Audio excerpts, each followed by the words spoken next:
Hi and welcome to Watch the Time. As you'll see by the title, I've sold 12 of my watches, which is almost sort of 50% of the collection. I'm just going to quickly go over, while you're looking at my current collection, the reasons why and sort of part of my collecting philosophy. It's almost like a savings plan for me, in that I've started off with, budget watches, Casios, Timex, things like that. Then I've sort of stepped up a little bit into some micro brands like the Dan Henrys and Spinnakers, and then Seikos and different things.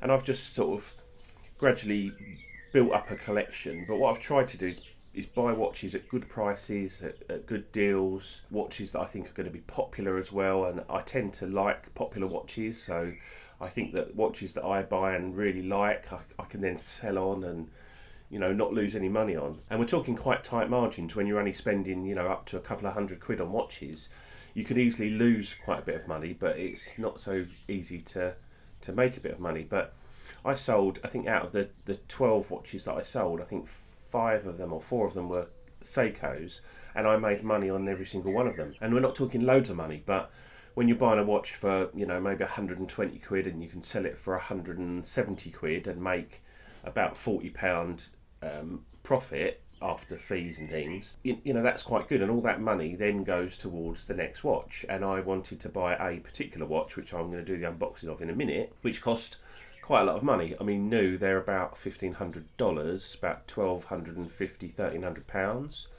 £1,300. I managed to pick up a second-hand one for about for just under £800, so around about $1,000. So that's my current collection, plus the Casio carbon core that I'm currently wearing at the moment. So this watch I would consider it's like a grail watch for me. Some people, this watch would be a beta watch, and I appreciate that. And it's it's all dependent on your how much money you're spending on your collection and what your financial situation is. But for me, this was this is not a luxury piece, but it's certainly pushing that way. When you starting getting into $1,500, sort of over £1,000 price bracket, to me you're pushing into the luxury market, certainly a higher end market. But I wanted something that wasn't too mainstream. It's a watch that I've been looking at for quite some time, and I like quite a few of their pieces, but this one just grabbed me, and instantly it was like, yeah, I want that. And surprisingly, it's not a dive watch, although there are some similarities to dive watches. So without further ado, let's get into it. So there's a bit of a giveaway, a Sinn. So we've got a German watch.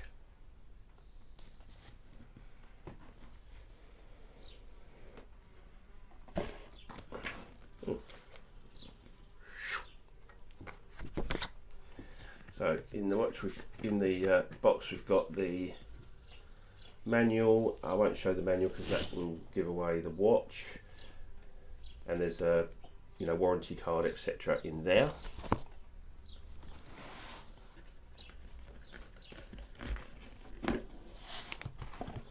Very, very simple packaging. Very sort of practical, nothing fancy. I like that. We've not got anything special. I have no issues with that at all. All I do with the boxes is they go away in a drawer upstairs, and that's where they stay. So I don't get any enjoyment from them. The only packaging I really like is things like this you get this was with the Dan Henrys. I really like that. It's actually useful. That's being ready for a trip.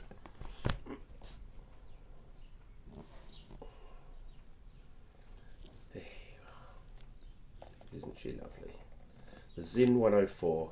This is the I version with the indices as opposed to the Arabics. There you go. Absolutely gorgeous. I'll just get it out. So there it is. I wanted it on the leather strap. I've got it on the dark leather strap here. I think it works the best. I'm not overly keen on the white stitching, but I think it works okay with this watch. I'm probably going to invest in perhaps a collarhead leather strap, probably the same kind of thickness, colour, etc., but without the stitching. The other thing is to try and dull that stitching down a bit. It's just a bit too in your face for me, that stitching. So there's the watch, the Sinn 104. So we've got a high beat Solita movement in here. So you've got that lovely sweep of the second hand. It's a pilot's watch, so it's super legible. The only issue that I've got with this, see the signed crown, the only issue I've got with this is that the triangle on the bezel doesn't exactly line up. It's, you know, it's a tiny, you just see there, it's a tiny piece out, but I'm not sure there are screws on here. I'm not sure if that's something I can adjust, but I will look into that. You might be able to see it there, look, that indices, it doesn't quite line up, but that is something I'm going to have a look at, and I'm not sure whether I'll be able to sort that or not. But that's my only gripe with this watch. So we've got sapphire crystal, slightly domed on the front, and there's also a sapphire crystal display case back, which I'll show you in a second. Very simple dial. With regards to writing, you've just got made in Germany, automatic, so that's the German for automatic. Sinn, obviously there, proudly displayed, and then the date with a nicely framed date window, colour matched date wheel, which is really nice. A really busy minute track, but it really works with this because the needle or the syringe style hands and the very thin point on the second hand hits those indices, and it's a really accurate watch. It's a really easy, legible watch to tell the time, and I really like that. It's got great lume. I'll put up a lume shot here. We're talking sort of citizen, I think, quality, pushing towards Seiko. Not in Seiko Monster League, but certainly not far off, and certainly really nice. One of the really nice features I like about this watch is the countdown bezel. It's a really useful bezel, dead simple to use. If you want to set a timer for 5 minutes, you just put your 5 minutes on the minute hand, and then when the minute hand gets to the triangle, your 5 minutes is up. That to me just is a more useful day-to-day use for a timing bezel than say on a dive watch, which would be the opposite way around. And obviously it's bi-directional, so you know, all works as it should. Now I just find that really nice. Nice crown there, got sort of semi-shrouded crown, but really nice, easy to get hold of, chunky. This is all highly polished, the case on this watch. The only sort of bit that's brushed is actually the case back. But again, I think it works on this watch because when you're looking down on it, really the only bit you can see is the lugs, which are high polish. The finishing is absolutely fantastic. I've got no issues with it at all. The stainless steel chapter ring in there, I think, just adds something really nice. I think the bezel is just has an aluminium. It looks like an aluminium insert to me, nothing fancy, but I just like the legibility and the sort of, it's almost, I wouldn't say tactical or military. It's just you know, a real sort of legible, classic design. It's not fashion. It's not going to go in or out of fashion. It's just, you know, I just absolutely love it. I love the second hand. Very similar to a watch I had, the Spinnaker Flus, which was one of the watches that I sold, and the reason was because, you know, this kind of replaces it. It was the right look, but my only issue with the Spinnaker Flus, which was a lovely watch, was the lug to lug distance was you know, a bit too long for the case in my opinion, whereas this is absolutely perfect, and when I get it on wrist, I hope you'll agree that it just wears absolutely perfectly on my just over 7-inch wrist. I'm just going to flip it round and show you the side there. So you can just see the S logo on the crown. This is a second-hand model, so it has got use marks. There's a couple of little, and I haven't sort of polished or cleaned or anything yet, but you can see the nice bevels there, all nicely done. Yeah, you can see the screws on the bezel. Onto the case back. Really nice case back. I love this sort of brushed steel on the back. You've got, because it's a Sinn, it's a slightly reworked Solita movement, and they sort of add a bit of anti-magnetism and different things, a bit of shock resist. You've got in there some very nicely blued screws. You've got the striping, I think they call that Geneva striping or something, on the gold Sinn rotor there. I think it's really nice. Just a little bit more decoration around there with the blued screws, and obviously some of the gears there are in that same matching gold colour. So overall, I'm really happy with the movement. I know some people would say they prefer the ETA, but to me, it really isn't an issue.